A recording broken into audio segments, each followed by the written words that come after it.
Huwag mo nang sayangin ang panahon mo sa pag-iisip sa babaeng yan, Henry. Ang basurang itinapon na, hindi na dapat binabalikan dahil wala nang ibang idudulot niyan, kundi baho at kahihiyan sa pangalan nating mga Miller. Ang mga salitang iyon mula kay Victoria ay parang mga talim ng kutsilyo na pilit ibinabaon sa isang sugat na 5 taon nang hindi naghihilom. Sa loob ng marangyang silid tanggapan na amoy mamahaling pabango at sandaan, nanatiling nakatitig si Hukom Henry Miller sa malaking bintanang salamin. Sa labas, ang lungsod ng Maynila ay unti-unti nang nilalamon ng dilim, ngunit sa loob ng kanyang dibdib, may isang mas malalim na kadiliman ang matagal nang nananahanan. Siya ang simbolo ng batas, ang tinitingalang tagapagtanggol ng katarungan na walang kinikilingan, ngunit sa likod ng kanyang toga ay isang amang pilit, pinapatay ang sariling alaala. Hawak ni Henry ang isang gintong pluma, handang lagdaan ang isang hatol para sa isang kasong administratibo nang ang katahimikan ay basagin ng isang kakaibang tunog.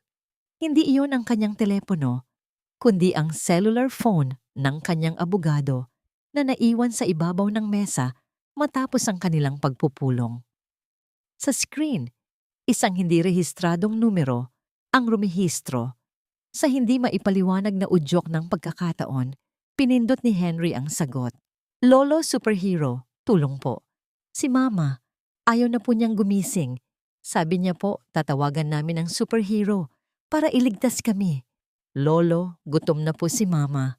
Ang boses ay maliit, nanginginig, at puno ng takot na tanging isang bata lamang ang makakapagparamdam. Ang boses na yon ay parang isang kuryenteng gumapang sa buong katawan ni Henry, dahilan upang mabitawan niya ang gintong pluma na gumulong sa sahig, na lumikha ng isang matunog na pagtama sa makintab na nara. Ang kanyang hininga ay tila tumigil. Hindi siya maaring magkamali. Ang paraan ng paghinga ng bata, ang tono ng pagtawag.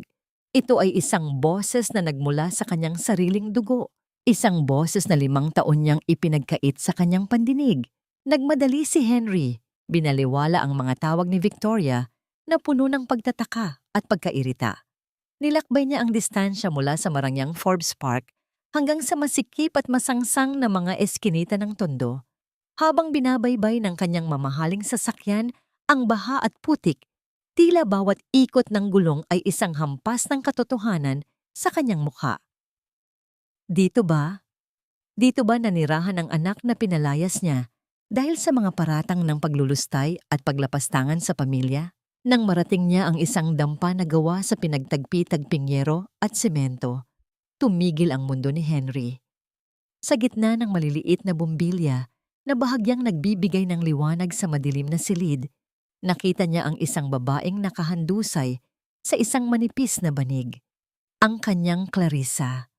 Ang kanyang prinsesa na noon ay nababalot ng sutla. Ngayon ay tila isang anino na lamang ng nakaraan. Ang kanyang mga pisngi ay lubog. Ang kanyang balat ay maputla na parang papel. At ang kanyang mga kamay ay mahigpit na nakakapit sa isang basyong lata ng gatas. Sa tabi nito, ang isang batang babae na may malalaking mata. Ang batang tumawag sa kanya ay nakayakap sa malamig na braso ng ina. Nang makita ng bata si Henry, nanlaki ang mga mata nito at bumulong. Lolo Superhero? Lumuhod ang dakilang hukom sa maruming sahig. Hindi niya inalintana ang dumi na kumakapit sa kanyang mamahaling pantalon. Nang haplusin niya ang noo ni Clarissa, sinalubong siya ng nagbabagang lagnat at ang masangsang na amoy ng mga gamot na mumurahin. Doon, sa ilalim ng swerteng liwanag, nakita niya ang isang medical report na nakasingit sa ilalim ng unan.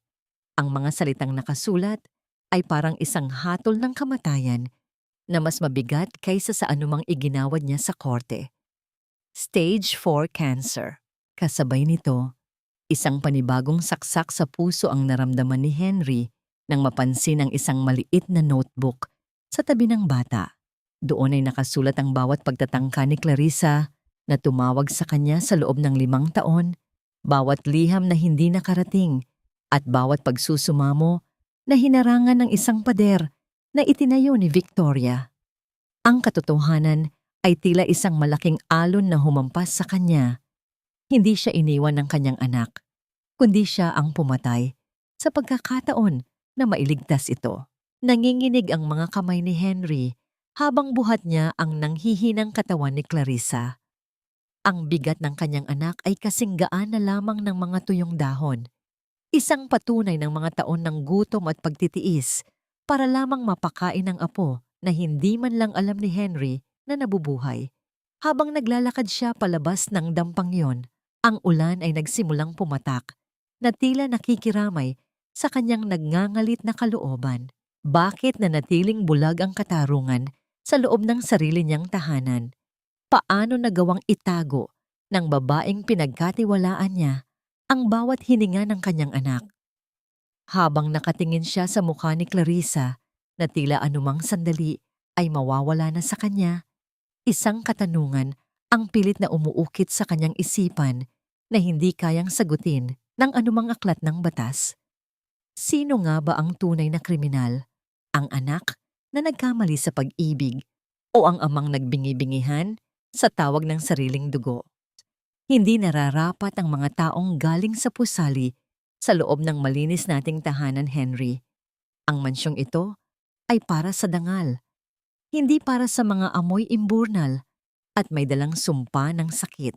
Ang tinig ni Victoria ay parang pilak na kumakalansing sa loob ng malawak na pasilyo ng mansyong Miller. Ngunit ang bawat salita ay may dalang lason na unti-unting pumapatay sa katahimikan. Nakatayo siya sa tuktok ng hagdan ng marmol, suot ang kanyang mamahaling robe na gawa sa seda, habang pinagmamasdan ang pagpasok ng mga medical personnel na buhat ang nanghihinang katawan ni Clarissa. Ang nakatutulig na tunog ng mga gulong ng stretcher sa ibabaw ng makintab na sahig ay tila isang banyagang ingay na sumisira sa perpektong mundo na binuo ni Victoria sa loob ng 5 taon. Si Henry, na noon ay tila isang estatwa ng otoridad, ay hindi man lang tumingala upang sulyapan ng asawa. Ang kanyang mga mata ay nakapako sa maputlang mukha ni Clarissa. Ang bawat mahinang paghinga ng kanyang anak ay tila isang orasan na mabilis na tumatakbo patungo sa katapusan. Sa kanyang tabi, mahigpit na nakahawak sa kanyang laylayan si Mia. Ang batang ang mga mata ay puno ng pagtataka at takot sa dilag ng palasyong kinalalagyan nila ngayon. Honey, are you listening to me? This is madness. What will the neighbors say? Ang balita ay mabilis nakakalat na ang kagalang-galang na Hukom Miller ay nagpapasok ng isang babaeng ligaw at isang batang hindi natin alam kung kanino galing. Muling sigaw ni Victoria habang mabilis na bumababa ng hagdan. Ngunit pagdating niya sa ibaba, agad na nagbago ang kanyang anyo. Nang makita niya ang mga katulong na nakatingin, ang kanyang galit ay biglang naglaho at napalitan ng isang mapagpanggap na pag-aalala. "Oh my God, Clarissa! Anak, anong nangyari sa'yo?" Ang pag-arte ni Victoria ay masining. Ang kanyang mga kamay ay lumipad sa kanyang dibdib habang pilit na naglalabas ng mga luhang walang katotohanan. Ngunit nang magtangka siyang lumapit, hinarangan siya ng braso ni Henry. Ang tingin ng hukom ay kasing lamig ng bakal. "Tama na, Victoria. Sa silid niya sa itaas siya dadalhin. Ang dating silid niya. At huwag na huwag kong maririnig na tinatawag mo silang basura sa pamamahay na ito." Ang boses ni Henry ay mahina, ngunit may awtoridad na hindi matatanggihan. Sa isang sulok, isang matandang babae ang tahimik na humahagulgol. Si Yaya Rosa, ang bunoy na nag-alaga kay Clarissa mula pagkabata, ay mabilis na lumapit at kinuha ang maliit na kamay ni Mia. Ang init ng kamay ng matanda, ang tanging naging sandigan ng bata sa gitna ng malamig na atmosphere ng mansyon. Alam ni Yaya Rosa ang bawat lihim sa loob ng bahay na yon, at ang kanyang mga mata ay puno ng babala habang nakatingin kay Victoria. Nang mailapag si Clarissa sa kanyang malambot at malapad na kama, tila lalong naging maliit ang kanyang katawan. Ang marangyang paligid ay hindi nagbigay sa kanya ng lakas, kundi lalo lamang nagpakita kung gaano siya kinalimutan ng nakaraan. Habang abala ang lahat, nanatili si Henry sa tabi ng kama. Dahan-dahan niyang inayos ang puting unan sa ilalim ng ulo ni Clarissa. Ang kanyang mga daliri ay nanginginig. At kahit nais niyang titigan ang mga mata ng anak upang humingi ng tawad, hindi niya magawa. Ang hiya at pagsisisi ay isang pader na mas matayog kaysa sa anumang batas. Sa labas ng silid, pumasok si Victoria sa kanyang sariling opisina at marahas na isinara ang pinto. Ang kanyang mukha ay naging parang isang demonyo, malayo sa maamong anyo na ipinapakita niya kay Henry. Mabilis niyang binuksan ang kanyang lihim na vault sa likod ng isang painting. Sa loob nito, isang makapal na sobre ang kanyang hinaplos. Ang sobreng naglalaman ng mga dokumentong magpapatunay na siya ang nag-iisang tagapagmana ng lahat ng ari-arian ni Henry kung mawawala ang balakid na si Clarissa.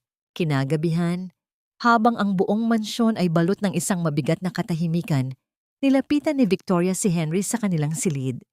Iniyakap niya ang kanyang mga braso sa balikat ng asawa at bumulong sa paraang tila isang anghel na nagmamalasakit. Honey, alam kong bugso lang ito ng damdamin mo, pero sana mag-isip ka ng mabuti. Hindi ba nakakapagtaka? 5 years siyang nawala, tapos biglang lilitaw na may dalang bata at may malalang sakit. Isipin mo, Henry, paano kung lahat ng ito ay bahagi lang ng isang plano? What if she's just using that poor child to manipulate your feelings and secure her inheritance before she goes? Ang mga salita ni Victoria ay parang mga buto ng duda na itinanim sa isang lupang basa ng emosyon. Tumingala si Henry.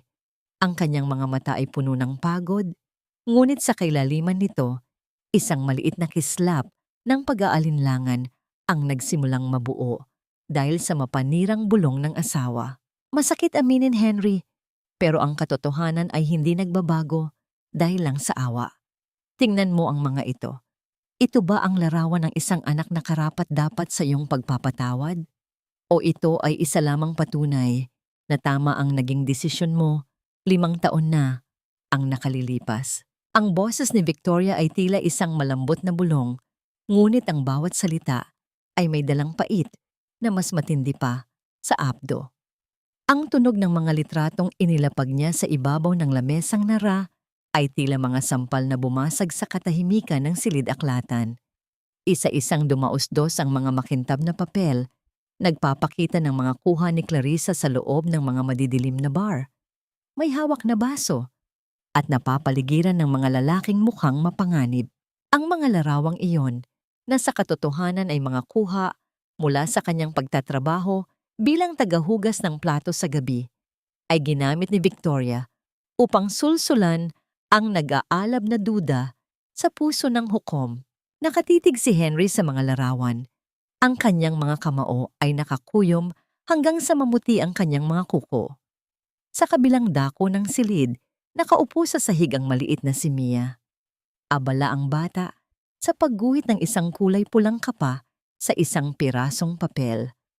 Ang kawalang malay ng bata ay isang kabaligtaran sa dumi na pilit na ipinapahid ni Victoria sa pangalan ng kanyang ina.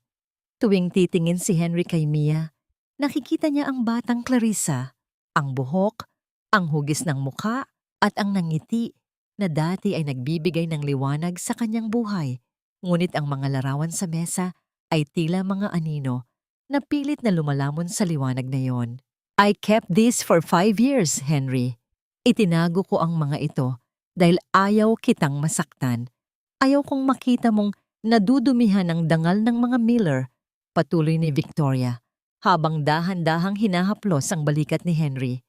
Ang kanyang paghawak ay tila isang bitag na hindi mo mararamdaman hanggang sa hindi ka na makagalaw.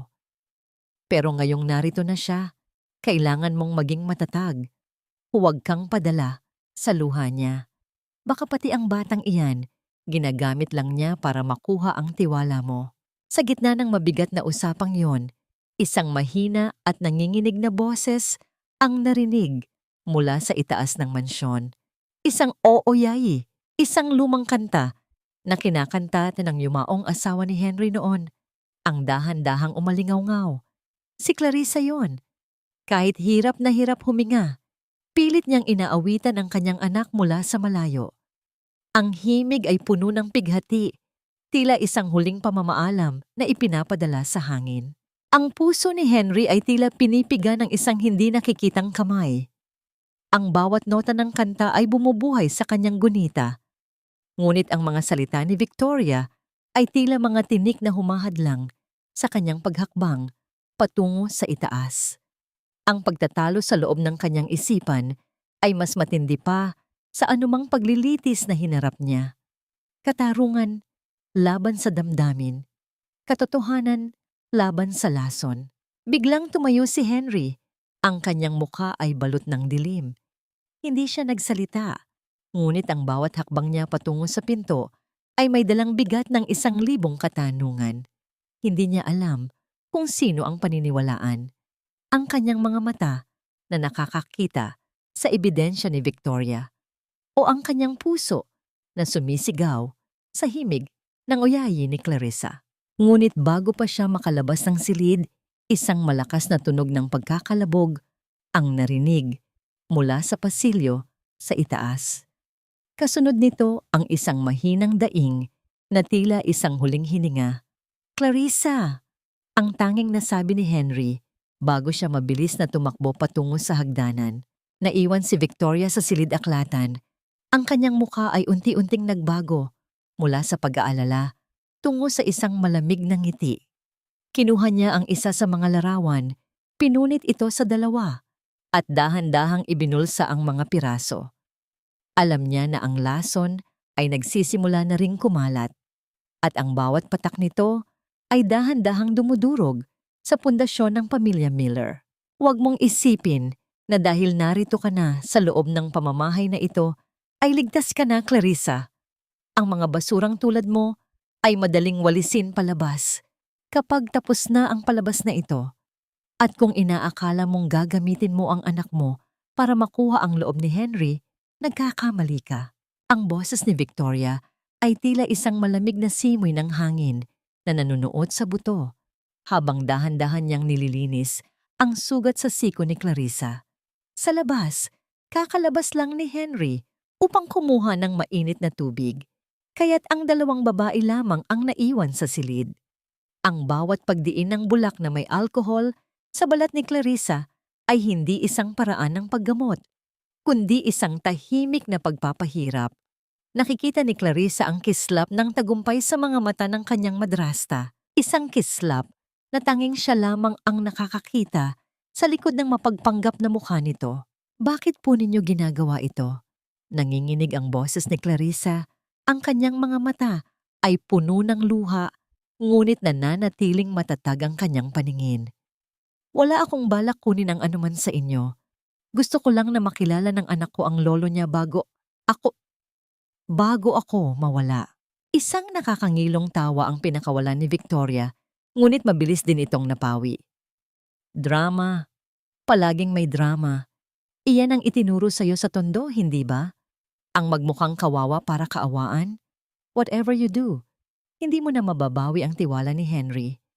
Para sa kanya, isa ka na lamang pagkakamali na pilit niyang itinatama." Biglang bumukas ang pinto at pumasok ang maliit na si Mia. Tumakbo ang bata at humarang sa gitna ng kanyang ina at ni Victoria. Ang kanyang maliliit na kamao ay nakakuyom, at kahit nanginginig ang kanyang mga binti, tumingin siya ng diretso kay Victoria. "Huwag niyo pong saktan si Mama. Masama po kayo." Sabi ni Mama, "Ang mga fairy godmother ay mababait. Pero kayo po, kamukha niyo ang mangkukulam sa storybook ko." Nagdilim ang mukha ni Victoria, ngunit bago pa siya makapagsalita, narinig ang mabibigat na hakbang ni Henry sa pasilyo. Agad na nagbago ang anyo ni Victoria. Mabilis siyang lumayo at nagkunwaring tinitiklop ang mga kumot ng may pag-aalala. Sa labas ng mansyon, sa gitna ng init ng araw, isang lalaking nakasuot ng kupas na t-shirt at tsinelas ang nakatayo sa harap ng dambuhalang gate ng Forbes Park. Si Lando iyon, ang tanging kaibigan ni Clarissa mula sa tondo na naglakas loob na dalhin ang mga lumang gamit ng mag-ina. Ngunit bago pa man siya makalapit sa intercom, hinarangan na siya ng mga gwardiya sa utos ni Victoria. "Umalis ka na rito, kuya. Hindi tumatanggap ng mga palaboy ang pamilya Miller." Ang boses ng security guard ay puno ng pangungutya. Pinagmamasdan ni Victoria ang eksena mula sa bintana ng ikalawang palapag. Nakita niya ang isang lumang itim na backpack na dala ni Lando. Isang backpack na alam niyang naglalaman ng mga alaala ni Clarissa na maaring sumira sa kanyang mga kasinungalingan. Sa kanyang isip, mabilis na bumuo ng plano ang madrasta. Kailangang mawala ang anumang koneksyon ni Clarissa sa labas ng mansyon. Nang hapon ding iyon, pumasok si Henry sa silid ni Clarissa upang tignan ang kalagayan nito. Hindi siya nagsasalita, ngunit ang kanyang mga mata ay tila naghahanap ng kasagutan. Lalabas na sana siya nang hawakan ni Mia ang kanyang kamay. Ang bata ay may iniabot na isang lukot na balat ng candy na kulay ginto. "Para po sa inyo, superhero lolo. Iyan po ang pinaka-favorite kong treasure." Sabi po ni Mama, "Ang mga bayani ay hindi napapagod tumulong. Kaya po huwag po kayong mapapagod kay Mama, ha?" Ang maliit na piraso ng basura para sa iba ay tila isang mabigat na ginto sa palad ni Henry. Naramdaman niya ang isang pamilyar na kirot sa kanyang dibdib. Isang damdaming matagal na niyang ibinaon. Ngunit ang kanyang pagmumuni-muni ay naputol nang pumasok si Victoria na may dalang balisa at gulat na mukha. "Henry, ang locket. Ang locket na may larawan ng yumaong asawa mo. Nawawala sa jewelry box ko. Kinuha ko yun kanina para linisin, pero pagbalik ko wala na." Napatayo si Henry. Ang kanyang mukha ay agad na nabalot ng galit at pagdududa. Ang locket na yon ang tanging pisikal na alaala niya sa ina ni Clarissa, ang kayamanan na hindi kailanman dapat mawala. Tumingin siya kay Clarissa at sa isang saglit, ang lahat ng lambot ng kanyang puso ay muling naging bato. Nasaan iyon? Hindi maaaring maglaho na lamang na parang bula ang locket na yon. Iyon ang tanging alaala ng yumaong asawa ko na itinatangi ko sa loob ng maraming taon. Ang boses ni Henry ay tila isang malakas na dagundong ng kulog na yumanig sa bawat sulok ng mansyon. Ang kanyang mukha ay pulang-pula sa galit at ang kanyang mga mata ay naghahanap ng biktima. Sa kanyang harap, ang mga katulong ay nakayuko, nanginginig sa takot, habang hinahalughog ang bawat sulok ng silid tanggapan. Ang tunog ng mga plorera na inililipat at ang mga drawer na marahas na binubuksan ay tila mga hudyat ng isang paparating na unos. Si Victoria ay nakatayo sa isang gilid. Ang kanyang mga kamay ay nakahawak sa kanyang sentido na tila ba nahihilo sa tindi ng stress. "Henry, please, huminahon ka. Baka naman nalaglag lang kung saan. Huwag nating bigla ang palakihin ng gulo. Masama sa puso mo ang sobrang galit." Ang kanyang boses ay malambing, puno ng mapagpanggap na pag-aalala. Ngunit sa kaloob-looban niya ay tinitiyak niyang ang laso ng pagdududa ay tuluyan ng kumalat. At please, huwag nating pagbintangan agad ang bata. Kahit na nakita ko siyang naglalaro malapit sa jewelry box ko kanina, hindi pa rin sapat iyon para hatulan siya. Ang mga salitang yun ni Victoria ay tila isang mitya na sumindi sa nag-aapoy na galit ni Henry.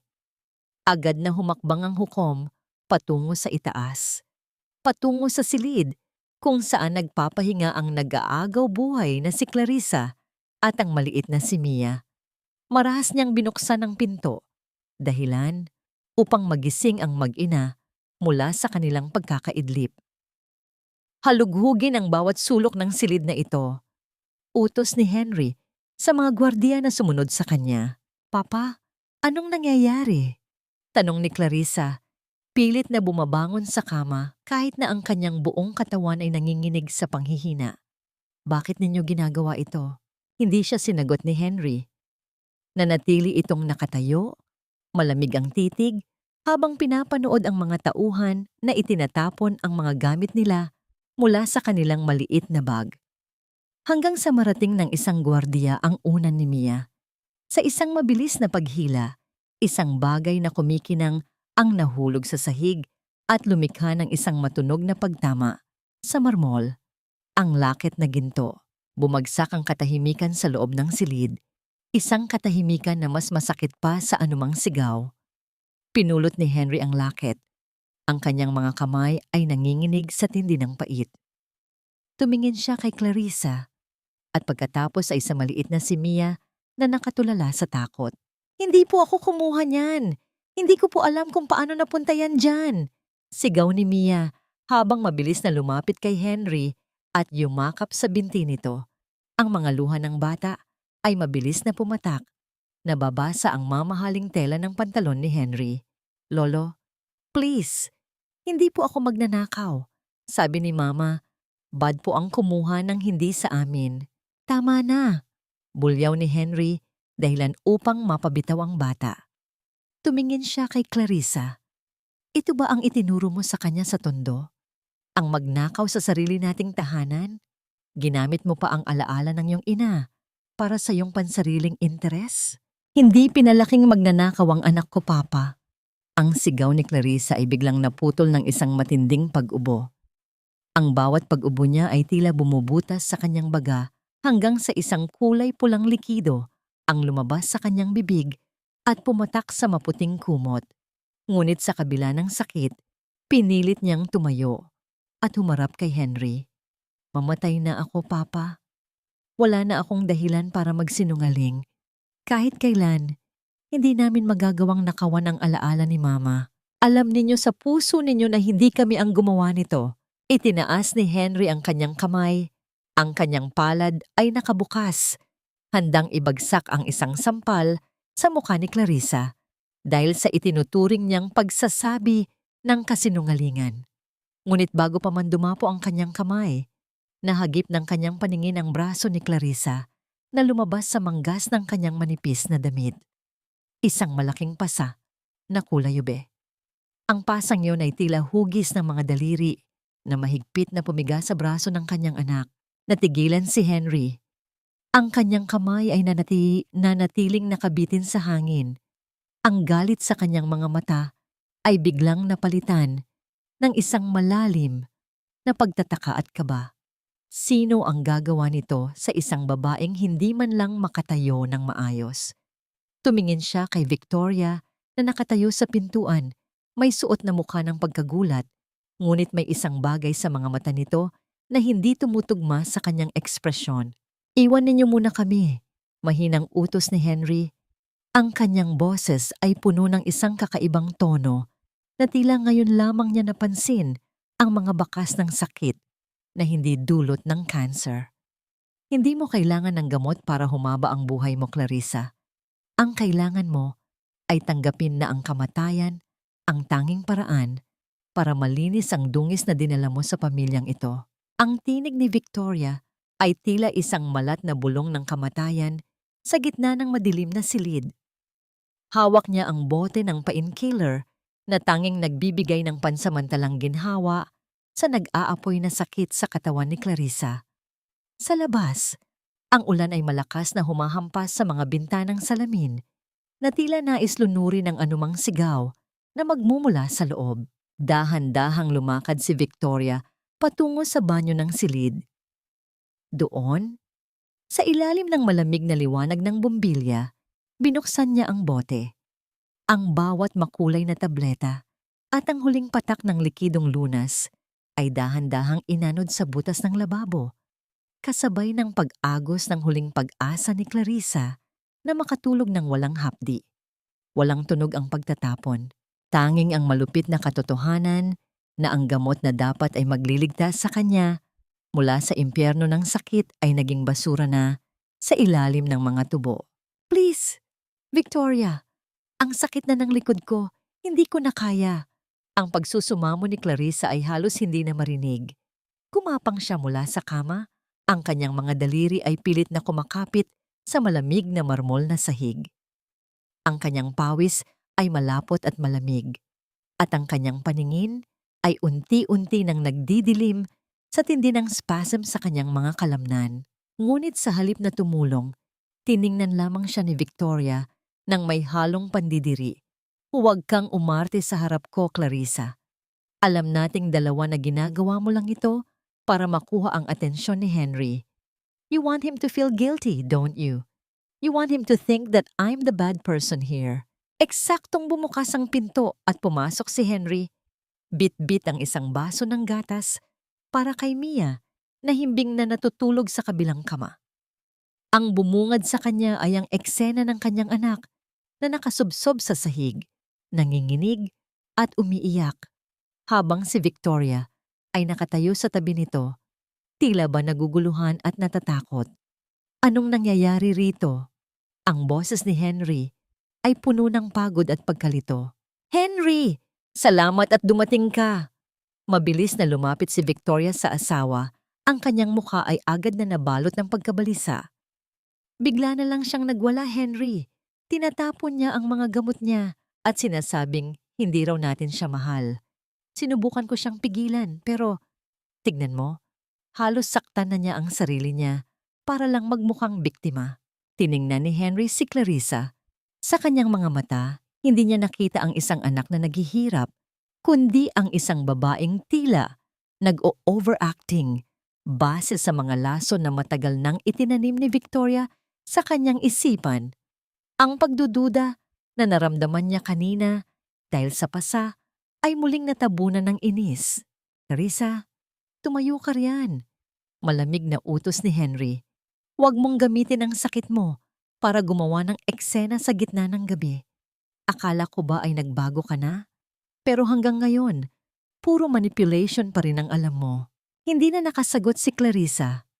Ang sakit sa kanyang puso ay mas matindi pa kaysa sa cancer na kumakain sa kanyang buto. Napapikit na lamang siya habang ang kanyang muka ay nakadikit sa malamig na sahig. Sa gitna ng kanyang kawalan ng pag-asa, naramdaman niya ang isang mainit na haplos sa kanyang balikat. Si Yaya Rosa yon, na palihim na pumasok at may dalang isang planggana ng mainit na tubig at basahan. Walang imik ang matanda. Ngunit ang paraan ng pagpunas niya sa noo ni Clarissa ay sapat na upang iparamdam na may isa pang pusong nakakaalam ng katotohanan. Ngunit sa bawat haplos ni Yaya Rosa, lalong nag-aapoy ang puot sa mga mata ni Victoria na nakamasid mula sa likuran ni Henry. Kinaumagahan, habang nasa opisina si Henry, isang tawag mula sa kanyang personal banker ang bumulabog sa kanyang konsentrasyon. Ocom Miller, nais ko lang pong kumpirmahin ang sunod-sunod na malalaking transfer mula sa inyong joint account patungo sa isang hindi kilalang offshore account sa nakalipas na 3 araw. Ang pirma po ay mukhang inyo, ngunit ang halaga ay masyadong malaki para hindi namin itawag. Napatayo si Henry. Ang kanyang paningin ay nagdilim. Wala siyang pinipirmahang anumang transfer. Sa isang sandali, ang lahat ng katiyakan niya sa loob ng kanyang tahanan ay nagsimulang gumuho, na tila isang gusaling gawa sa buhangin na unti-unting kinakain ng alon. Papa, gusto ko po sana ng sinigang na hipon. Yung katulad ng luto ni Mama noon, yung saktong asim na nagpapainit ng tiyan.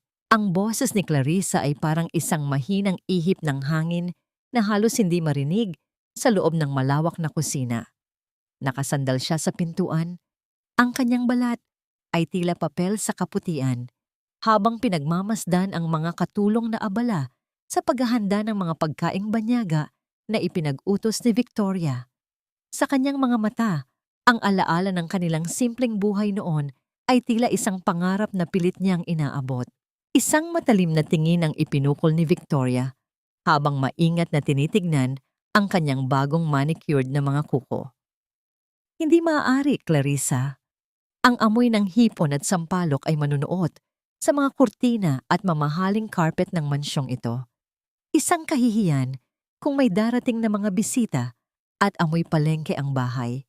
Kumain ka na lang ng salad na inihanda ni chef. Mas mainam yan sa sakit mo. Ngunit sa gitna ng pagmamataas ni Victoria, isang mabigat na hakbang ang narinig mula sa likuran. Si Henry iyon, nakakarating lang mula sa opisina Ang kanyang mukha ay balot ng pagod, ngunit may kakaibang lambot nang makita ang anak. Hindi niya pinansin ang asawa. Sa halip, dahan-dahan niyang hinubad ang kanyang mamahaling coat at isinabit ito sa likod ng silya. Rosa, ilabas mo ang mga sangkap para sa sinigang. Ako ang magluluto. Ang utos ni Henry ay maikli, ngunit selyado ng awtoridad. Henry, are you serious? Hindi ka marunong magluto. At isa pa ang amoy. Hindi na natapos ni Victoria ang kanyang sasabihin nang itaas ni Henry ang kanyang kamay. Ang amoy ng sinigang ay amoy ng tahanan, Victoria. At sa pagkakaalam ko, ang bahay na ito ay tahanan ng pamilya Miller bago pa man ito naging isang museum ng mga mamahaling gamit. Malamig na pahayag ni Henry. Sa loob ng sumunod na 1 oras, ang mansyong Miller ay binalot ng isang kakaibang bango. Ang asim ng sariwang sampalok, ang bango ng luya, at ang tamis ng mga sariwang hipon ay dahan-dahang gumapang sa bawat sulok ng bahay.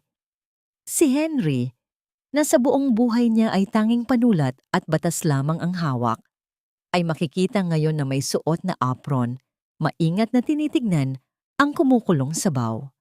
Bawat galaw niya ay tila isang ritual ng pagsisisi. Naalala niya ang kanyang yumaong asawa, kung paano itong ngumingiti habang hinahalo ang parehong putahe para sa maliit na Clarissa. Habang naghahanap ng pampalasa, nakita ni Henry ang isang lumang recipe book sa ilalim ng cabinet. Nang buksan niya ito, nakita niya ang sulat kamay ng kanyang unang asawa, ngunit sa gilid ng mga pahina, may mga nakasingit na maliliit na nota mula kay Victoria, mga planong baguhin ang mga recipe upang unti-unting alisin ang anumang bakas ng nakaraan sa kusinang yon. Ang pagkakatuklas na ito ay tila isang panibagong sampal sa katotohanan ng pagkatao ng kanyang asawa. Nang ihain ang pagkain, ang hapagkainan ay binalot ng isang sagradong katahimikan. Kinuha ni Clarissa ang unang subo ng sabaw. Ang init nito ay dahan-dahang gumuhit sa kanyang lalamunan patungo sa kanyang puso. Ang bawat patak ng luha na nahulog mula sa kanyang mga mata ay humalo sa sabaw na inihanda ng kanyang ama. Sa sandaling iyon, hindi siya ang naghihirap na ina mula sa tondo, kundi ang maliit na batang muling nahanap ang proteksyon ng kanyang magulang. Salamat, Papa. Ang sarap po, lasang pagmamahal. Bulong ni Clarissa, ang kanyang muka ay sandaling nagliwanag ng isang nangiti na matagal nang nawala. Nakangiti si Henry habang pinapanood ang anak at ang apo na si Mia na masayang kumakain. Ngunit ang kaligayahan ay panandalian lamang. Biglang nabitawan ni Clarissa ang kanyang kutsara. Ang kanyang mga mata ay tumirik at ang kanyang katawan ay dahan-dahang tumumba sa gilid ng kanyang silya. Clarissa! Anak! Ang sigaw ni Henry ay umalingaw-ngaw sa buong silid kainan habang mabilis niyang sinalo ang anak bago pa man ito tumama sa sahig. Ang init ng sinigang ay mabilis na napalitan ng lamig ng takot. Habang hawak ni Henry ang malamig na kamay ng anak, naramdaman niya ang dahan-dahang paghina ng pintig ng puso nito, isang pintig na tila ba nais ng sumuko matapos matupad ang huling hiling ng kanyang kaluluwa. Hindi sapat ang iyong mga luha, Victoria, upang hugasan ang laso na dahan-dahan mong ibinuhos sa loob ng tahanang ito.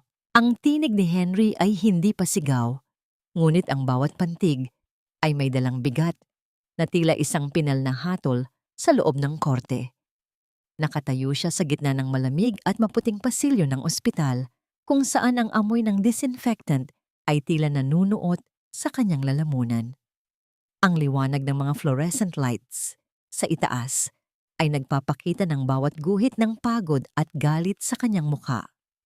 Sa likod ng makapal na salamin ng ICU, makikita ang anino ni Clarissa na napapaligiran ng mga makinang tanging nagpapanatili sa huling hininga na ipinagkait sa kanya ng sariling ama sa loob ng 5 taon. Kakarating lamang ni Victoria, hinihingal at tila balisa. Ang kanyang mga mata ay pilit na naghahanap ng simpatya mula sa asawa. Henry, anong sinasabi mo? I was just worried. Nang mahimatay siya sa hapag, halos tumigil ang tibo ng puso ko sa takot. Paano mo nagagawang magsalita ng ganyan sa akin pagkatapos ng lahat ng suportang ibinigay ko? Sa halip na sumagot, iniabot ni Henry ang isang piraso ng papel na ibinigay sa kanya ng doktor kanina lamang. Ang sabi ng espesyalista, ang sistema ni Clarissa ay tuyot na tuyot sa painkiller na dapat ay iniinom niya bawat 6 na oras. Wala siyang nakitang bakas ng gamot sa dugo ng anak ko sa huling 24 na oras. Sinabi mo sa akin na nakita mo siyang itinatapon ang mga tableta, hindi ba? Na nagwawala siya? Napaatras si Victoria. Ang kanyang labi ay nanginginig, ngunit ang kanyang utak ay mabilis na bumubuo ng bagong kasinungalingan. Honey, iyon ang nakita ko. Baka itinago niya. Baka gusto niyang magpakamatay para sisihin tayo. Alam mo naman ang ugali ni Clarissa. She was always dramatic. Stop it, Victoria. Just stop. Ang pagputol ni Henry sa kanya ay parang isang matalim na gunting na tumapos sa hibla ng pasensya. Ang bawat salita mo ay tila isang dumi na pilit mong ipinapahid sa isang taong hindi na kayang ipagtanggol ang sarili. 5 taon. 5 taon kitang pinakinggan. Naniwala ako na ang anak ko ay naging isang babaeng walang dangal dahil sa mga kwento mo. Pero ngayong gabi, ang katotohanan ay mas maingay pa sa iyong mga bulong. Sa gitna ng tensyon, isang lalaki ang lumitaw sa dulo ng pasilyo. Si Lando iyon, ang kaibigan ni Clarissa mula sa Tondo. Hawak niya ang lumang itim na backpack na matagal nang pilit na kinukuha ni Victoria sa gate. Ang kanyang mga mata ay puno ng determinasyon, hindi natatakot sa marangyang bihis ng mga taong nasa harap niya. Hukom, hindi ko na po matitiis na makitang ganito ang nangyayari. Ang boses ni Lando ay puno ng emosyon. Pilit po akong pinapaalis ng mga gwardya ninyo sa utos ng babaeng iyan. Pero ito ang dala ko. Ito ang mga liham na isinulat ni Clarissa sa inyo bawat buwan sa loob ng 5 taon.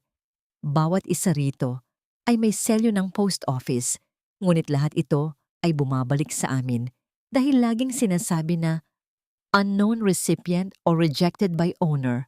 Ngayon ko lang nalaman na hindi ninyo ito tinatanggap dahil may ibang humaharang sa gate. Kinuha ni Henry ang mga liham, ang kanyang mga kamay ay nanginginig nang makita ang pamilyar na sulat kamay ni Clarissa.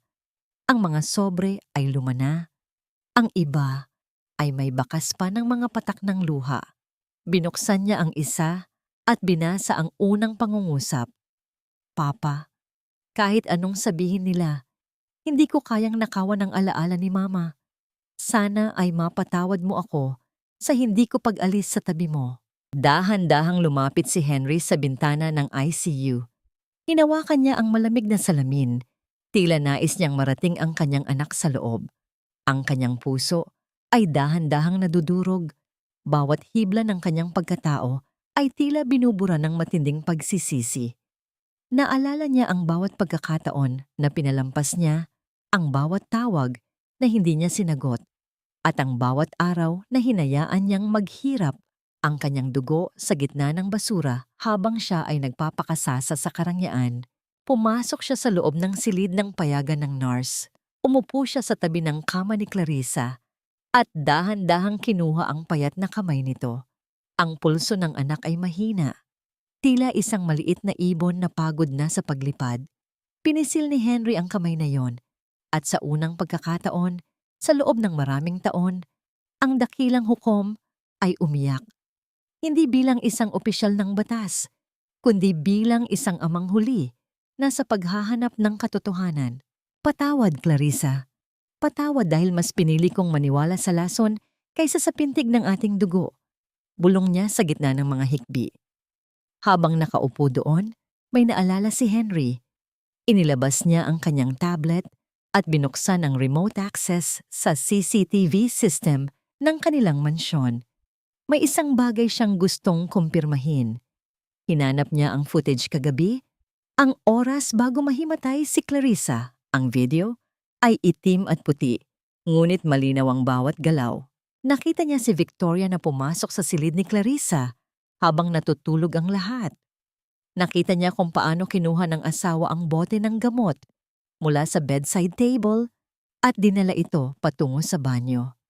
Paglabas ni Victoria, wala na ang bote at may isang malamig na ngiti ang namutawi sa kanyang mga labi habang pinagmamasdan ang naghihirap na si Clarissa sa kama. Nanigas ang buong katawan ni Henry.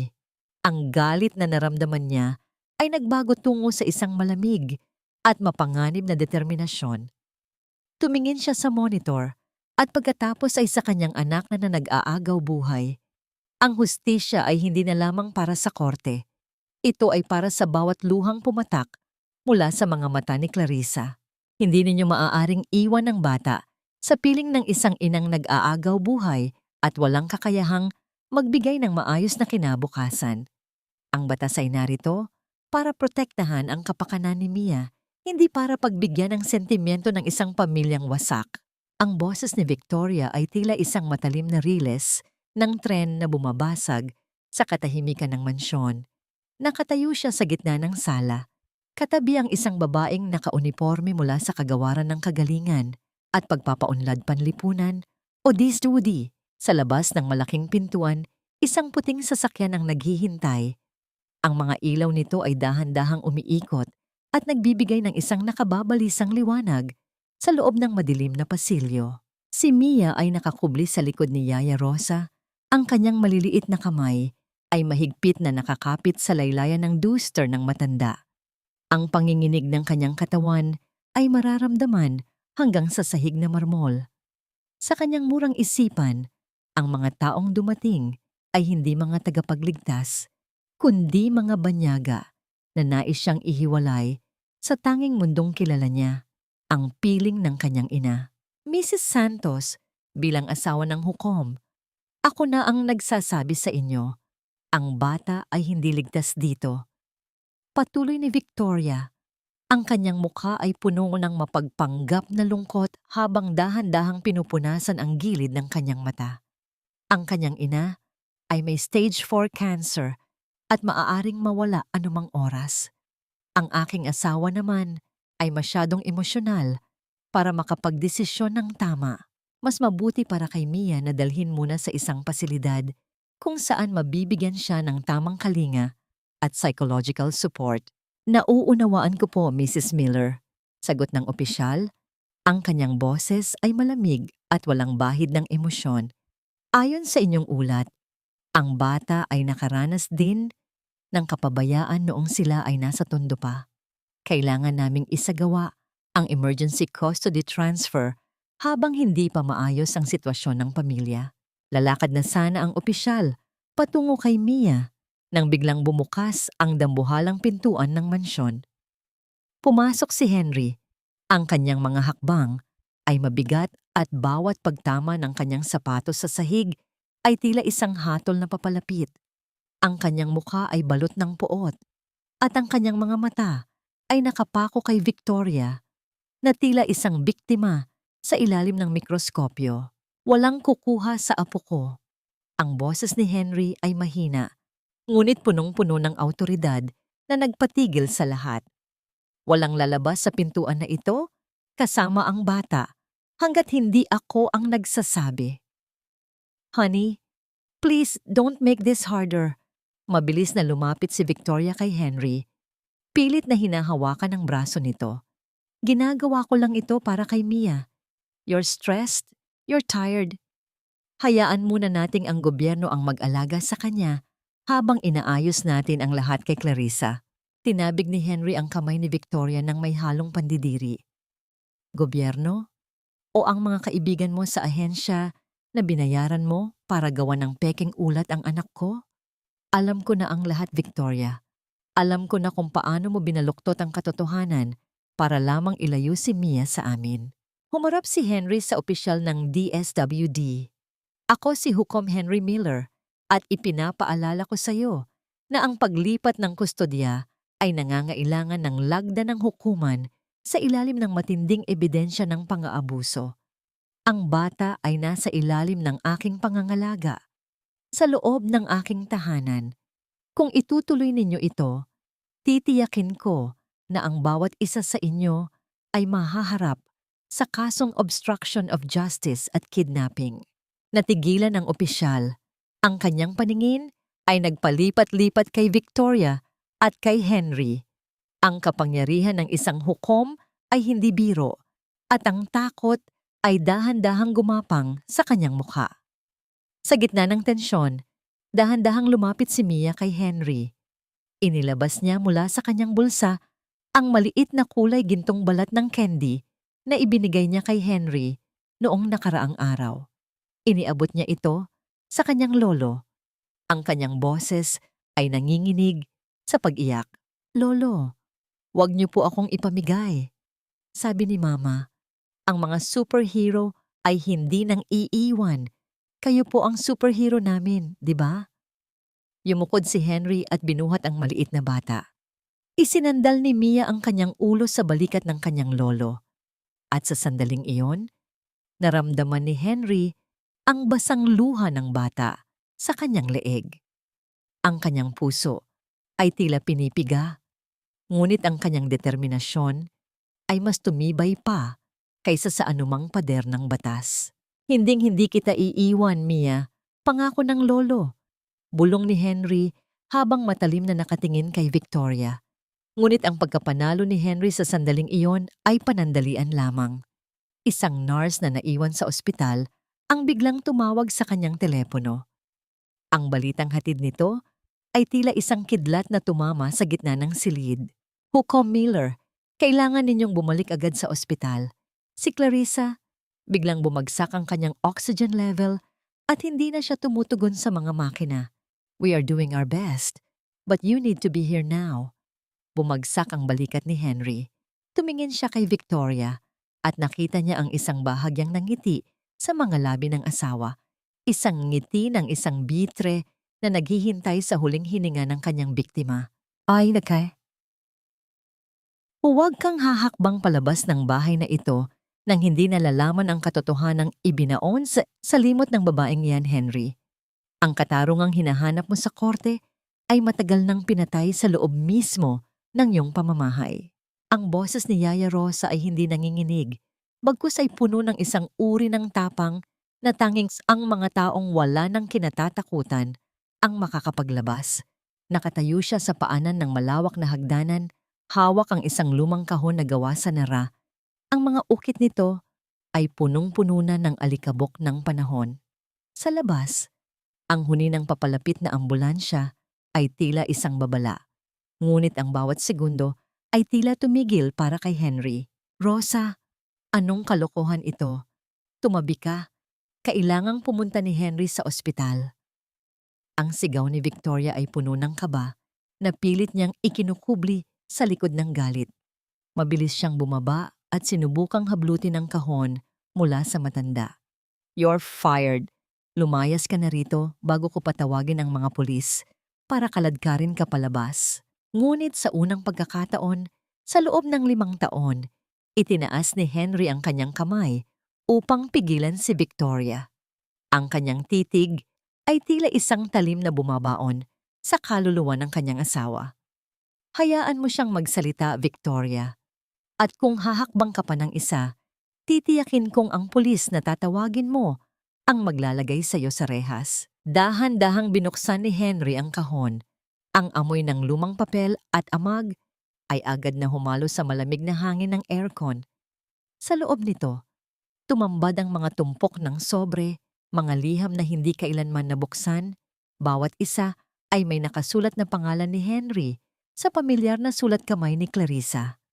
Ang mga selyo nito ay mula pa sa unang taon ng pagkakapalayas sa kanya hanggang sa mga huling buwan bago ang kasalukuyan. Kumuha si Henry ng isa. Ang bawat salita ni Clarissa sa papel ay tila mga patak ng dugo na muling bumubuhay sa kanyang sugat.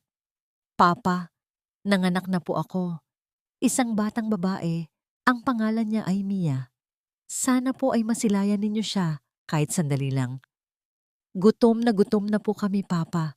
Pero ang sabi ng mga tauhan ninyong pumupunta rito sa Tondo, kailangan ko raw pirmahan ang dokumento na itatakwil ko na ang apelyidong Miller para hindi na kayo guluhin. Nabitawan ni Henry ang papel. Ang kanyang paningin ay nagdilim nang makita sa ilalim ng mga liham ang ilang piraso ng resibo ng money transfer. Ang nagpadala, Victoria Miller. Ang tumanggap, isang pangalang Boyet sa Tondo. Sa ilalim ng bawat resibo ay may maikling nota. Siguraduhing hindi siya makakalapit sa Forbes. Gawin ninyo ang lahat para manatili siya sa putik. 5 taon siyang nagmakaawa, Henry. Ang batingaw ng boses ni Yaya Rosa ay tila isang hatol ng kamatayan. Bawat liham na dumadating, itinatapon ng babaeng iyan sa basura. Bawat tawag ni Clarissa, hinaharangan niya. At ang mga pasa sa braso ni Clarissa na nakita mo, gawa iyon ng mga taong binabayaran ni Victoria para takutin ang anak mo tuwing magtatangka siyang lumapit sa iyo. Humarap si Henry kay Victoria. Ang kanyang muka ay hindi nakakikitaan ng galit, kundi ng isang uri ng pandidiri na mas matindi pa sa puot. Lason, ikaw ang lason sa buhay ko, Victoria. Pinanood mo akong mabulag habang pinapatay mo ang anak ko sa malayo. Henry, listen to me. I did it for us. Para sa reputasyon mo. Clarissa was a disgrace. Ang sigaw ni Victoria ay puno na ng desperasyon. Ang kanyang maskara ay tuluyan ng nalaglag. Nagpapakita ng isang halimaw na nababalot ng mamahaling alahas. Hindi na siya sinagot ni Henry. Kinuha niya ang huling liham sa ilalim ng kahon. Ito ay may bakas ng tuyong dugo at bahagyang lukot. Isinulat ito ni Clarissa noong gabing isilang niya si Mia sa isang madilim na sulok ng Tondo nang walang doktor, walang gamot at walang ama. Papa, kung hindi niyo man ako mapatawad, sana ay huwag ninyong ipagkait ang pagmamahal ninyo sa apo ninyo. Siya na lang po ang tanging malinis na bahagi ng buhay ko. Ang puso ng dakilang hukom ay tuluyan ng nawasak. Ang bawat hikbi na pilit niyang pinipigilan ay lumabas na tila isang malakas na agos ng pagsisisi. Habang hawak ang mga liham, tumakbo siya patungo sa pintuan. Hindi alintana ang ulan o ang dilim. Kailangan niyang marating ang kanyang anak. Kailangan niyang sabihin na narinig na niya ang boses nito bago pa man maging huli ang lahat. Ngunit sa likod ng kanyang pag-alis, nanatiling nakatayo si Victoria sa dilim ng pasilyo. Ang kanyang mga mata ay nanlilisik habang hawak ang kanyang cellphone. Sa kabilang linya, isang boses ang sumagot. Gawin mo na! Ang bulong ni Victoria ay tila isang hatol mula sa impyerno. Siguraduhing hindi na sila makakarating sa ospital. Ngayong gabi, kailangang matapos ang lahat ng Miller. Hindi na ito isang pagtatalo ng mag-asawa, Victoria. Ito ay isang paglilitis at ang hatol ay matagal nang nakasulat sa bawat luhang pumatak mula sa mga mata ni Clarissa. Ang boses ni Henry ay hindi na nanggagaling sa isang nasaktang asawa, kundi sa isang hukom na handang magpataw ng pinakamabigat na parusa. Nakatayo siya sa gitna ng malawak na sala ng mansyong Miller kung saan ang liwanag ng dambuhalang chandelier sa itaas ay tila naglalantad sa bawat dumi at pagkukunwari na bumabalot sa silid. Sa harap niya, si Victoria ay tila isang hayop na nasukol sa isang sulok. Ang kanyang mga mata ay nagpapalipat-lipat sa mga liham at resibong nakakalat sa ibabaw ng lamesang narra. I deserve more than the trash, Henry. 5 taon. 5 taon akong nanatili sa tabi mo habang ang anak mong yan ay nagpapakasasa sa dumi ng Tondo. Ako ang nag-alaga sa iyo. Ako ang nagpanatili ng dangal ng pangalang Miller. Ang sigaw ni Victoria ay puno ng pait at inggit. Ang kanyang boses ay pumiyok sa tindi ng kanyang galit. What did she do? She disgraced you. I only protected what is yours. Pinrotektahan mo ang iyong interes, Victoria, hindi ang aking dangal. Mahinahong sagot ni Henry. Ngunit ang bawat salita ay tila isang latigo na humahampas sa balat. Dahan-dahan niyang inilabas ang kanyang cellphone at ipinakita ang footage mula sa CCTV na nakuha niya. Ang bawat galaw ni Victoria sa pagtatapon ng gamot ni Clarissa ay tila isang silent film ng isang krimen. Ang bawat sentimong ibinayad mo para saktan ng anak ko ay isang pako sa sarili mong kabaong. Isang nakakapangilabot na tawa ang pinakawalan ni Victoria. Isang tunog na walang bakas ng katuwaan. And so what? Sa tingin mo ba ay mananalo ka? I have friends, Henry. Malalakas ang mga koneksyon ko. Ang isang hukom na may mamatay taong asawa at isang anak na galing sa pusali. Isipin mo ang kahihiyang idudulot nito sa'yo. Sa gitna ng kanilang sagupaan, narinig ang malayo ngunit papalapit na tunog ng mga sirena ng pulis. Ang asul at pulang liwanag ay dahan-dahang gumapang sa mga dingding ng mansyon na tila mga kamay ng katarungan na handang sumaklot sa nagkasala.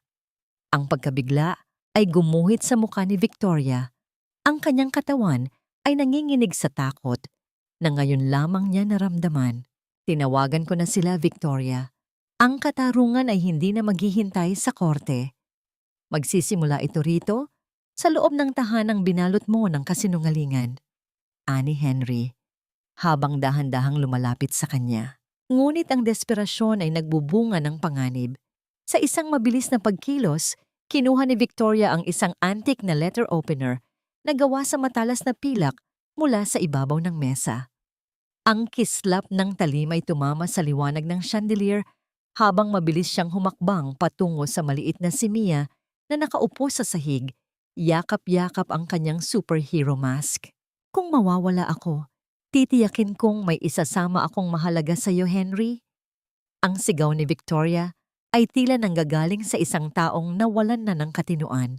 Nanigas ang buong katawan ni Henry. Ang kanyang puso ay tila tumigil sa pagtibok nang makita ang talim na nakatutok sa leeg ng kanyang apo.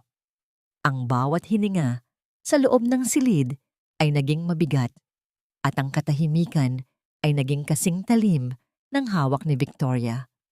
Ang distansya sa pagitan nila ay tila naging 1 milya at ang bawat maling galaw ay maaaring magtapos sa isang trahedya na hindi na kayang hilumin ng anumang pagsisisi. Bitawan mo ang bata, Victoria. Huwag mong idamay ang walang malay sa kasamaan mo. Ang pakiusap ni Henry ay puno ng takot na ngayon lamang narinig sa kanyang buong buhay. Tumingin si Victoria kay Mia at pagkatapos ay kay Henry, ang kanyang mga mata ay puno ng isang uri ng ligaw na katuwaan. Sa sandaling iyon, ang tunog ng pagpihit ng doorknob ay narinig at ang mga yabag ng mga pulis sa pasilyo ay tila naging hudyat ng isang madugong katapusan. Huwag kayong lalapit. Isang hakbang pa at titiyakin kong hindi na makikita ng batang ito ang bukas. Kung babagsak ako, isasama ko ang lahat ng mahahalaga sa inyo. Ang boses ni Victoria ay tila isang matalim na riles na kumikiskis sa pandinig. Punong-puno ng desperasyon ng isang taong wala ng balingang takasan. Hawak niya ang matalas na letter opener. Ang dulo nito ay bahagyang nakadiin sa maputing leeg ni Mia. Ang maliit na bata ay hindi na makaiyak. Ang kanyang mga mata ay nananatiling nakatitig sa sahig habang ang nanginginig niyang hininga ay tila isang ibon na nakakulong sa isang madilim na hawla. Nakatayo si Henry sa gitna ng sala. Ang kanyang mga kamay ay nakataas sa ere bilang tanda ng pagsuko. Ngunit ang kanyang buong pagkatao ay tila dinudurog ng bawat segundo ng takot. Ang bawat tibok ng kanyang puso ay tila isang malakas na hampas sa kanyang dibdib. Isang paalala na sa gitna ng lahat ng kanyang kapangyarihan, bilang hukom, wala siyang laban sa kabaliwan ng isang taong nawalan na ng konsensya. Sa kalagitnaan ng matinding tensyon, isang anino ang dahan-dahang lumitaw mula sa madilim na pasilyo patungo sa sala. Isang anyo na tila nanggaling sa kabilang buhay, si Clarissa. Ang kanyang puting damit pang ospital ay may bahid na ng dugo mula sa kanyang huling pag-ubo. Ang kanyang mukha ay kasing putla ng pader at ang kanyang mga mata ay naniningkit sa tindi ng sakit na kanyang nararamdaman sa bawat hakbang. Bitawan. Bitawan mo ang anak ko, Victoria. Ang boses ni Clarissa ay mahina. Tila isang huling bulong ng hangin Ngunit may taglay itong lakas na nagmula sa kailaliman ng kanyang pagiging ina. "Clarissa, bumalik ka sa loob. Hindi mo kaya ito." Ang sigaw ni Henry ay puno ng pangamba, ngunit hindi siya pinakinggan ng kanyang anak. Tumawa si Victoria, isang nakakapangilabot na tunog na yumanig sa katahimikan ng mansyon. "Ayan na ang dakilang biktima. Gusto mo bang makita kung paano mamatay ang anak mo sa harap mo? Iyan ang nararapat sa inyo." Sa isang iglap, nang magtangkang ihulog ni Victoria ang talim, ang mahinang katawan ni Clarissa ay tila nagkaroon ng di maipaliwanag na lakas. Sa halip na tumakbo palayo, ibinuhos niya ang huli niyang hininga sa isang mabilis na pagtalon patungo kay Mia. Ang tunog ng mga katawang tumama sa matigas na marmol ay umalingaw-ngaw sa buong sala, kasunod ng matalim na tunog ng pilak na bumagsak sa sahig. Niyakap ni Clarissa si Mia, ginawang kalasag ang sariling likod, habang ang mga pulis ay mabilis na damba sa nagwawalang si Victoria. Ang bawat sigaw at pagpupumiglas ni Victoria habang pilit na kinakapos ng posas ay tila isang ingay na unti-unti nang nawawala sa pandinig ni Clarissa. Ang tanging nararamdaman niya ay ang init ng katawan ng kanyang anak at ang bawat mabilis na tibok ng puso nito. "Mia, aking anak, ligtas ka na." Bulong ni Clarissa, ang kanyang mga mata ay dahan-dahang napapikit. Ang kanyang mga daliri na nakakapit sa damit ng bata ay dahan-dahang naluwag at ang kanyang ulo ay bumagsak sa balikat ni Henry na mabilis na lumuhod sa tabi nila. "Clarissa, anak, huwag kang pipikit. Manatili ka sa akin." Ang pagsusumamo ni Henry ay punong-puno ng pait. Ang kanyang mga luha ay pumatak sa mukha ng anak. Binuhat niya ang nanghihinang katawan ni Clarissa. Nararamdaman ang lamig na unti-unti nang lumalamon sa init ng buhay nito. Mabilis na pinasibat ang ambulansya patungo sa ospital. Sa loob ng sasakyan, ang tanging maririnig ay ang ritmo ng heart monitor, isang tila walang katapusang serye ng mga tunog na nagpapahiwatig ng bawat pagod na pintig. Hawak ni Henry ang kamay ni Clarissa. Ang kanyang mga daliri ay nakasabit sa huling hibla ng pag-asa. Ngunit pagdating sa pinto ng emergency room, ang mahaba at iisang tono ng makina ay biglang bumasag sa katahimikan. Isang tunog na hindi tumitigil. Isang patag na linya sa screen na tila isang huling hatol na hindi na kayang baguhin ng anumang pagsisisi o kapangyarihan.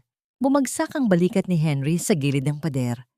Tumingin siya sa kanyang mga kamay na nabahiran ng dugo ng kanyang anak. At isang katanungan ang pilit na umuukit sa kanyang isipan habang pinagmamasdan ang mga doktor na mabilis na kumikilos. Sa huling sandali ba ng kanyang buhay, naramdaman ba ni Clarissa na siya ay sapat na siya ay minahal at pinatawad? O ang kanyang sakripisyo ay naging isang huling paalala lamang ng lahat ng pagkukulang ng isang amang nanahanap ang katotohanan nang ang lahat ay huli na? Isang himala ang magkaroon ka pa ng pagkakataon na marinig ang kanyang huling mga salita, Henry. Ang katawan niya ay parang isang kandila na mabilis nang naubos, ngunit ang ningas ng kanyang kaluluwa ay nananatiling matatag para sa huling pamamaalam. Ang tinig ng doktor ay tila isang malungkot na awit sa loob ng tahimik na silid ng ospital. Sa gitna ng puting liwanag, dahan-dahang imulat ni Clarissa ang kanyang mga mata. Hindi na ito ang mga matang puno ng takot at pait. Sa halip, may isang uri ng kapayapaan na ngayon lamang nasilayan ni Henry. Ang mahabang tunog ng makina na kanina ay nagbababala ng katapusan ay naging isang mahina at regular na ritmo. Na tila ba ang tadhana ay nagbigay ng 7 araw na palugit para sa isang pusong nais lamang makauwi. "Papa?" Ang bulong ni Clarissa ay tuyot, tila mga tuyong dahon na nagkiskisan. Ngunit para kay Henry, ito ang pinakamagandang musikang narinig niya sa buong buhay niya. Dahan-dahang lumapit si Henry sa tabi ng kama. Hindi niya inalintana ang mga tubo at aparatong nakakabit sa kanyang anak. Kinuha niya ang nanginginig na kamay ni Clarissa at idiniit ito sa kanyang pisngi. Ang init ng balat ng anak ay tila isang pamanhik na humihingi ng kapatawaran. Isang kapatawaran na dapa ay siya ang nagbibigay, hindi ang tumatanggap. Narito na ang papa, Clarissa. Hindi na ako aalis. Patawarin mo ako, anak. Sa bawat araw na hinayaan kitang magdusa, sa bawat pagkakataon na mas pinili kong maniwala sa kasinungalingan. Patawarin mo ang iyong bulag na ama. Ang bawat hikbi ni Henry ay tila isang pag-amin ng lahat ng kanyang pagkukulang bilang haligi ng tahanan. Ngumiti si Clarissa, isang ngiti na nagmula sa kailaliman ng kanyang pagkatao. Matagal na po kitang pinatawad, Papa. Alam ko pong ang katarungan ang tanging wikang alam ninyo at natutuwa po ako. Dahil sa huli, ang pag-ibig ang naging huling hatol ninyo. Sa loob ng 7 araw na yon, ang silid ni Clarissa ay hindi naging silid ng isang pasyente, kundi naging isang dambana ng mga alaala. Dumating ang mga tao mula sa Tondo, si Lando at ang mga kapitbahay na nagbahagi sa kanya ng huling piraso ng tinapay noong sila ay nagugutom pa.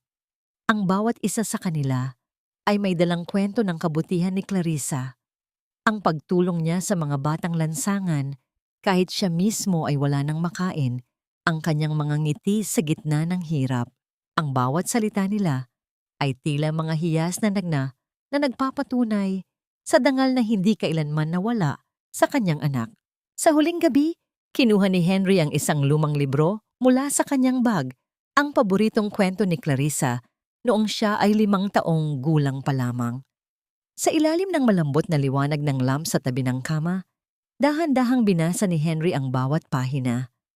Ang tunog ng kanyang boses ay tila isang duyan na nagpapatulog sa kanyang anak. Si Mia ay nakasandal sa kabilang panig ng kama, mahimbing na natutulog habang nakahawak sa daliri ng kanyang ina. Papa, pangako po aalagaan ninyo si Mia, mahinang sabi ni Clarissa. Ang kanyang paningin ay nakatuon sa natutulog na anak. Turuan ninyo po siyang maging matapang, pero huwag ninyong hayaang tumigas ang puso niya tulad ng nangyari sa atin. Pangako, Clarissa, si Mia ang magiging bagong buhay ko. Hinding-hindi ko siya hahayaang makaramdam ng pag-iisa. Ang boses ni Henry ay selyado ng isang sumpa na mas matibay pa sa anumang batas ng tao. Bago matapos ang gabi, isang misteryosong lalaki ang nagpadala ng isang kumpol ng mga puting rosas na walang pangalan. Ang tanging nakasulat sa maliit na papel ay, "Para sa huling reyna ng Tondo." Tiningnan ni Henry ang mga bulaklak. Ang bango nito ay humalo sa amoy ng gamot, na tila isang huling parangal sa isang buhay na dumaan sa apoy, ngunit nanatiling ginto. Lumingon si Clarissa sa bintana, kung saan ang kulay kahel na langit ay dahan-dahang nagpapaalam sa huling sikat ng araw. Ang bawat sinag ng liwanag ay tila humahalik sa kanyang mukha. Papa, tignan mo ang langit. Napakaganda. Parang sinusundo na ako ni Mama. Ang huling bulong ni Clarissa ay puno ng isang uri ng kaligayahan na hindi kayang ipaliwanag ng salita. Dahan-dahang binitawan ni Clarissa ang huling hininga, kasabay ng tuluyang paglubog ng araw sa abot tanaw. Ang katahimikan sa loob ng silid ay naging sagrado, at ang huling pintig ng kanyang puso ay tila naging isang tuldok sa isang mahaba at masakit na pangungusap na sa huli ay nagtapos sa salitang pag-ibig. Ang bawat sulok ng mansyong Miller ay binalot ng isang katahimikang mas nakakabingi kaysa sa anumang sigaw. Wala na ang amoy ng luto ni Victoria, wala na ang tunog ng kanyang matitigas na takong sa sahig na marmol. Ang tanging nanatili ay ang malapot na pighati na tila naging bahagi na ng hangin. Sa gitna ng sala, kung saan dati ay nagaganap ang mga marangyang pagtitipon, ngayon ay nakalagak ang isang simpleng puting kabaong, isang kahilingan ni Clarissa na hindi na binali ni Henry. Ang hagulgol ni Henry ay umalingaw-ngaw sa buong Forbes Park, isang tunog ng pagguho ng isang dambuhalang pader na 5 taon niyang pinatibay. Hindi ito ang yak ng isang makapangyarihang hukom, kundi ang hagulhol ng isang amang nahanap ang kanyang kayamanan. Sa sandaling ito ay tuluyan ng binawi ng tadhana. Ang bawat paghikbi niya ay tila isang paghingi ng tawad sa bawat segundong ipinagkait niya sa kanyang anak. Sa bawat paghaplos niya sa malamig na salamin ng kabaong, tila naramdaman niya ang lahat ng lamig na tiniis ni Clarissa sa tondo habang siya ay nagpapakasasa sa init ng kanyang mansyon. Patawad, anak. Patawad dahil huli na ang lahat.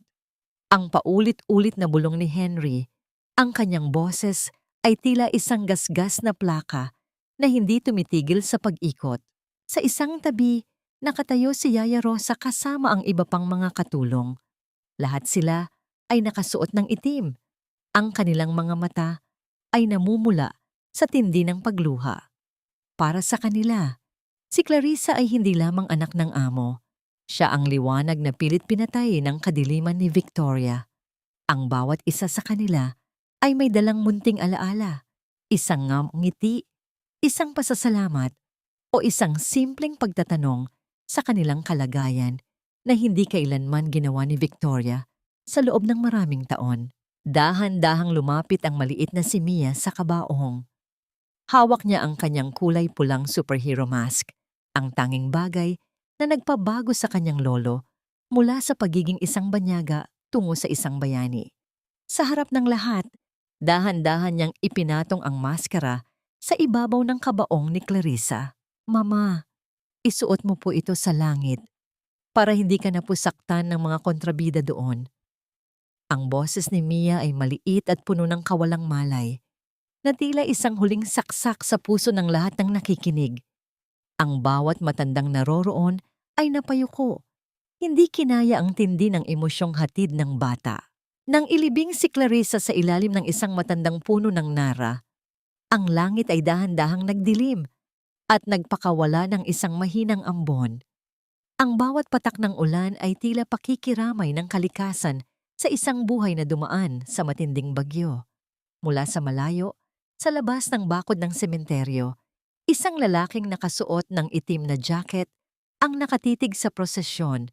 Hindi siya lumapit, ngunit ang kanyang mga kamay ay nakakuyom habang pinagmamasdan ang huling sandali ni Clarissa. Sino siya? At ano ang kaugnayan niya sa lihim na pilit itinago ni Victoria? Pagbalik ni Henry sa mansyon, dinala niya ang mga gamit na naiwan ni Clarissa sa ospital. Sa ilalim ng isang tumpok ng mga damit, may naramdaman siyang isang matigas na bagay. Isang selyadong sobre na kulay kape. Sa harap nito, nakasulat ang mga salitang nagpahinto sa pagtibok ng puso ni Henry para kay Mia. Sa kanyang ika-18 kaarawan, nanigas ang buong katawan ni Henry. Hinawakan niya ang sobre na tila ba ito ay gawa sa marupok na kristal. Sa loob ng sobreng iyon, alam ni Henry na nakatago ang huling hininga ng pag-asa ni Clarissa. Isang lihim na maaaring magpabago sa kinabukasan ni Mia o muling magbukas ng mga sugat na pilit ng kinakalimutan. Ano ang huling mensahe mo para sa kanya, Clarissa? At bakit kailangang maghintay ng 14 na taon bago ito mabuksan? Ang tanong ni Henry sa hangin, habang ang anino ng gabi ay dahan-dahang lumalamon sa kanyang figura sa loob ng tahimik na silid. Ang bawat bukas ay hindi na isang mabigat na pasanin para kay Henry Miller.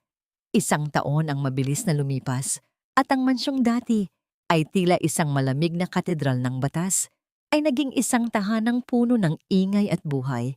Wala na ang dambuhalang toga at ang malamig na gavel sa kanyang mga kamay tuwing umaga.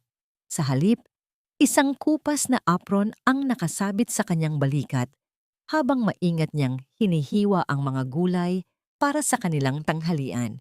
Ang katarungan para sa kanya ay hindi na matatagpuan sa loob ng korte, kundi sa bawat ngiti ng kanyang apo na si Mia. Lolo, look, I drew Mama with her superhero cape. She's flying high up there with the angels. Ang masayang tili ni Mia habang ipinapakita ang isang makulay na guhit.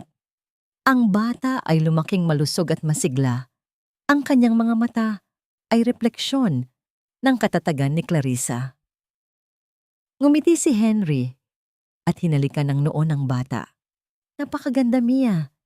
Sigurado akong nakatingin si Mama sa atin ngayon at masaya siyang nakikita kang lumalaking mabuti. Noong hapong iyon, nagtungo sila sa tondo. Hindi na sila nakasuot ng mamahaling damit. kundi simpleng t-shirt at maong na pantalon. Sa gitna ng masikip na eskinita, kung saan dati ay nagdusa si Clarissa, isang bagong gusali ang nakatayo. Ang Clarissa's Hope Foundation. Ito ang naging misyon ni Henry, ang magbigay ng libreng gamot at suporta sa mga inang may sakit at walang kakayahan sa buhay. Doon niya natagpuan si Lando, na ngayon ay isa na sa mga nangunguna sa foundation. Ang bawat kamay na kinakamayan ni Henry, ang bawat batang binibigyan niya ng pagkain, ay tila isang paraan ng paghingi ng tawad sa kanyang anak. Bago matapos ang araw, nagpasya si Henry na gawin ang isang bagay na matagal na niyang pinaghahandaan. Pinuntahan niya ang Correction Institution for Women. Sa likod ng malamig at kinakalawang na mga rehas, nakita niya si Victoria. Wala na ang kislap ng kanyang mga alahas. Wala na ang kanyang mapagmataas na tingin. Ang kanyang buhok ay naging kulay abo at ang kanyang mga mata ay tila dalawang malalim na hukay na walang laman. Nawala sa kanya ang lahat ng ari-arian, ang kanyang reputasyon at higit sa lahat, ang kanyang katinuan. Henry, nandito ka ba para palayain ako? Sabi ko naman sa'yo, ginawa ko lang yon para sa atin. Ang boses ni Victoria ay tila isang gasgas na bulong, paulit-ulit na sinasabi ang parehong kasinungalingan na tila ba naging totoo na sa kanyang sariling mundo. Tiningnan siya ni Henry ng may halong pait at awa. Hindi ako naparito para sa iyo, Victoria. Naparito ako para tuluyan ng iwan ng galit na itinanim mo sa puso ko. Ang katarungan ay nakamit na at ang huling hatol mo ay ang mabuhay sa piling ng iyong sariling mga multo. Hindi na lumingon si Henry habang lumalabas ng bilangguan.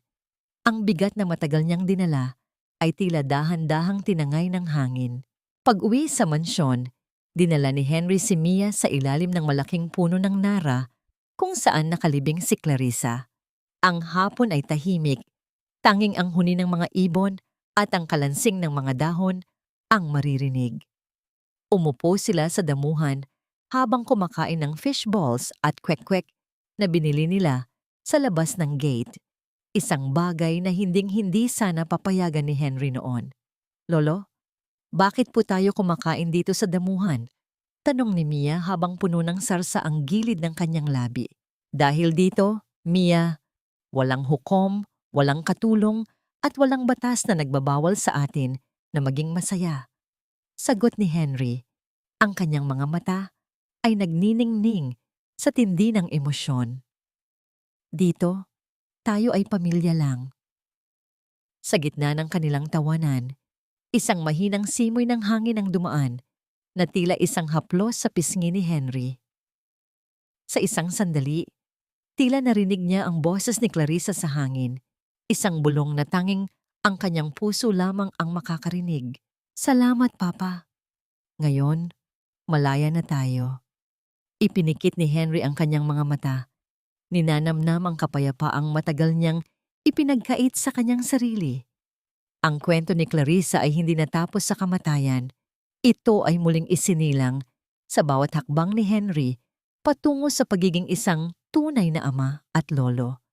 Ang sugat ay naging peklat at ang peklat ay naging paalala na sa likod ng bawat madilim na gabi. May isang umagang puno ng pag-asa at pagpapatawad. Lumipas ang panahon at ang mga taon ay tila naging mga pahina ng isang aklat na mabilis na binuklat ng tadhana. Sa loob ng mansyong Miller, ang mga bintanang dati ay laging nakasara upang ikubli ang pait ng nakaraan ay bukas na ngayon. Hinahayaan ang bawat sinag ng araw na halikan ang mga muebles na gawa sa nara. Wala na ang malamig na katahimikan ng isang hukuman. Ang naririnig na ngayon ay ang gasgas na tawa ni Mia habang hinahabol ang isang tuta sa gitna ng malawak na hardin. Ang bahay na ito, na dati ay simbolo ng paghuhusga, ay naging isang dambana ng pag-ibig at paghilom. Nakatayo si Henry sa balkonahe, pinagmamasdan ang kanyang apo. Ang kanyang buhok ay tuluyan nang naging kulay pilak at ang bawat guhit sa kanyang mukha ay hindi na marka ng galit, kundi mga mapa ng mga alaala ng pagtitiis at pagsisisi. Sa kanyang kamay, Hawak niya ang isang maliit na frame, ang huling litrato ni Clarissa, kung saan siya ay nakangiti, walang bakas ng sakit, tanging liwanag lamang ng isang inang nagtagumpay sa pagliligtas sa kanyang dugo. Nahanap na ba ni Henry ang kapayapaan? Sa bawat gabi na ipinagluluto niya si Mia ng sinigang, sa bawat pagkakataon na tinuturuan niya ang bata na bumasa at sumulat, nararamdaman ni Henry ang dahan-dahang paghilom ng kanyang sariling sugat. Ang pagpapatawad ay hindi isang mabilis na hatol. Ito ay isang mahabang paglalakbay na binabaybay niya araw-araw. Pinatawad na niya ang kanyang sarili, hindi dahil kinalimutan niya ang kanyang mga mali, kundi dahil tinanggap niya ang tungkulin na ituwid ang mga ito sa pamamagitan ni Mia. Si Victoria naman ay nananatiling isang anino sa dilim ng kanyang selda. Ang kanyang pangalan ay naging isang babala sa lipunan, isang paalala na ang kapangyarihan at yaman na itinayo sa ibabaw ng kasinungalingan ay guguho rin sa harap ng katotohanan. Wala na siyang boses na pakikinggan, wala nang taong susunod sa kanyang mga bulong. Ang kanyang katarungan ay ang mabuhay sa katahimikan ng kanyang sariling pagsisisi. Ang aral na iniwan ng kwentong ito sa bawat nakikinig ay simple ngunit malalim. Ang tunay na katarungan ay hindi lamang matatagpuan sa mga aklat ng batas, kundi sa tibok ng isang pusong marunong kumilala sa pagkakamali. Ang dangal ay hindi nasusukat sa ningning ng pangalan, kundi sa lalim ng sakripisyo para sa pamilya. Natutunan ni Henry na ang pagiging isang hukom ay walang silbi kung hindi mo kayang maging isang ama. Sa huling sandali ng araw, habang ang kulay kahel na langit ay dahan-dahang nagpapalit ng anyo patungo sa gabi, lumapit si Mia kay Henry at yumakap sa kanyang binti. "Lolo, ang ganda po ng bituin sa taas," sabi ni Yaya Rosa. Si Mama raw po yung pinakamaliwanag na bituin na bumabantay sa atin. Tumingala si Henry sa langit at sa gitna ng kadiliman, nakita niya ang isang bituing tila kumikislap para lamang sa kanya. Ngumiti siya, isang ngiting puno ng kapanatagan. Oo, Mia, siya ang ating superhero na hindi kailanman mapapagod na magmahal sa atin. Dahan-dahang pumasok ang maglolo sa loob ng mansyon. Bit-bit ang init ng pagmamahal na hinding-hindi na muling maglalaho. Ang kwento ng mga Miller ay nagtapos hindi sa isang hatol, kundi sa isang panibagong simula na puno ng pag-asa, pagtanggap, at walang hanggang pagmamahal.